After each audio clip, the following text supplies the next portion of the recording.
정부는 동해심의 석유 가스전 탐사와 관련해 12월에는 시추를 시작해서 내년 상반기에는 결과를 내겠다고 밝혔습니다. 액트지오사와 관련된 논란에 대해서도 거듭 해명했는데요. 보도국 연결해서 들어보겠습니다. 박진영 기자 전해주시죠. 네, 산업통상자원부가 오늘 정부 세종청사에서 브리핑을 열고 포항 영일만 일대 석유 가스전 탐사와 관련한 앞으로의 계획을 구체화하고 여러 의혹과 관련해 입장을 밝혔습니다. 먼저 시추 지점은 전문가의 의견에 따라 정해지겠지만 12월 말에는 시추할 것이라고 말했습니다. 이 일정에 따르기 위해선 적어도 7월에는 정확한 위치를 정해야 한다고 설명했습니다. 보통 3개월 정도 시추 작업을 하고 3개월 정도 자료 검토를 거치게 된다면 내년 상반기에는 시추 결과가 나올 것이라고 분석했습니다. 동해 석유가스전 탐사와 관련한 논란에 대해서도 적극 해명했습니다.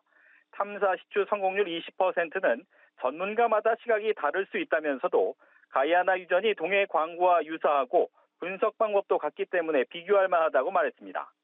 가이아나 유전 성공률 16%보다 훨씬 높은 20%는 충분히 시추를 시도해 볼 만한 수치라는 겁니다. 사업성이 없다며 동해 탐사 사업에서 철수한 호주의 우드사이드사에 대해선 유망구조 분석까지 미치지 못한 상태에서 인수합병 등 내부 사정으로 철수하게 된 것이라고 거듭 해명했습니다.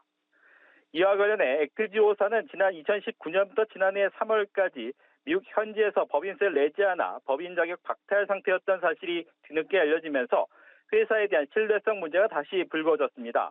이에 대해서 미리 확인하지 못한 점에 대해선 미안하다고 죄송하다고 이야기를 하면서도 계약 과정에선 아무런 문제가 없었음을 강조했습니다.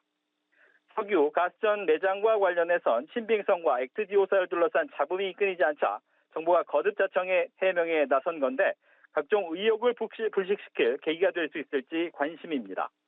정부는 또 기존 설정한 3개의 광구 제한에서 벗어나 액트지오사와 정부가 추려낸 7개 유망구조를 감안해 다시 광구 재설계에 나설 계획이라고 밝혔습니다. 지금까지 보도국에서 전해드렸습니다.